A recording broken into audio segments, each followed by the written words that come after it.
নিজেকে সমন্বয় পরিচয় দিয়ে ব্যবসায়ীকে মারধর। বরগুনার পৌর শহরে গার্মেন্টস পট্টি এলাকায় এক ব্যবসায়ীকে মারধরের ঘটনায় উত্তেজনা ছড়িয়ে পড়েছে।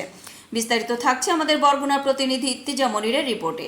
শনিবার 2 আগস্ট রাত 10টার দিকে ঘটে যাওয়া এ ঘটনার পর আতঙ্কে আশেপাশের দোকানপাট বন্ধ করে দেন স্থানীয় বস্ত্র ব্যবসায়ীরা। ঘটনায় জড়িতদের উপযুক্ত শাস্তি না হওয়া পর্যন্ত ব্যবসা প্রতিষ্ঠান বন্ধ রাখার ঘোষণা দিয়েছেন ব্যবসায়ী নেতারা। প্রত্যক্ষদর্শী ও ভুক্তভোগীদের বরাতে জানা গেছে, জসিম নামের এক ব্যবসায়ী তার শিশু সন্তানকে সঙ্গে নিয়ে দোকান থেকে বের হয়ে খাবার কিনতে যাচ্ছিলেন।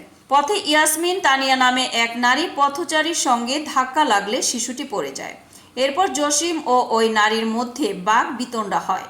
বাজারের বস্ত্র ব্যবসায়ী ও ব্যবসায়ী সমিতির নেতারা তাৎক্ষণিক ঘটনাস্থলে গিয়ে উভয় পক্ষকে ডেকে বিষয়টি মীমাংসার চেষ্টা করেন।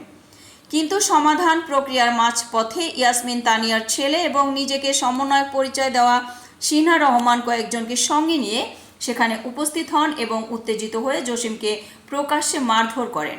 এ ঘটনার পরপরই আতঙ্ক ছড়িয়ে পড়ে, আশেপাশের দোকানপাট বন্ধ করে দেন ব্যবসায়ীরা। এ বিষয়ে ভুক্তভোগী ব্যবসায়ী মোহাম্মদ জসিম অভিযোগ করে বলেন, সন্তানকে নিয়ে খাবার কিনতে বের হই।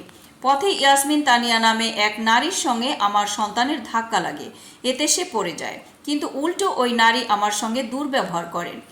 বিষয়টি শেষ হলেও কিছুক্ষণ পর ব্যবসায়ী সমিতির নেতারা আমাকে মীমাংসার কথা বলে ডাকেন। সেখানে গেলে ওই নারীর ছেলে সিনহা রহমান কয়েকজনকে সঙ্গে নিয়ে এসে আমাকে প্রকাশ্যে মারধর করেন। আমি এ ঘটনার বিচার চাই। ঘটনার বিষয়ে পৌর বস্ত্র ব্যবসায়ী সমিতির সাধারণ সম্পাদক হারুনা রশিদ বলেন, আমার দোকানে উভয় পক্ষকে ডেকে বসানো হয়।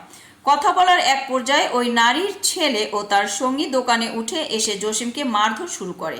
পরে আমরা মিলে তাদের থামাই। এরপর ব্যবসায়ীদের মধ্যে আতঙ্ক ছড়িয়ে পড়ে এবং তারা দোকান বন্ধ করে দেয়। বিচার না হওয়া পর্যন্ত আমরা সব ব্যবসা প্রতিষ্ঠান বন্ধ রাখার সিদ্ধান্ত নিয়েছি। অভিযুক্ত সিনহা রহমানের সঙ্গে যোগাযোগের চেষ্টা করা হলেও তাকে পাওয়া যায়নি। তবে তার মা ইয়াসমিন তানিয়া ঘটনার সত্যতা স্বীকার করে বলেন, একটা ঘটনা নিয়ে বসা হয়েছিল, সেখানে আমার ছেলে ভুল করেছে।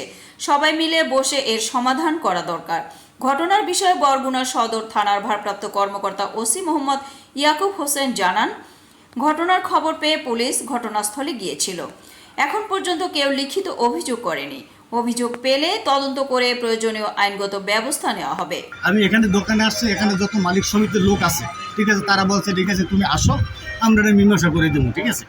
তা আমি এই মুরব্বীরা যারা আছে, ঠিক আছে, তাদের কথা শুনছি, আসছি, ঠিক আছে। আসার পরে ঠিক আছে উনি ভাষ্যকর দিয়েছে, ওনার ছেলে উঠতে আমার মারধর শুরু করছে।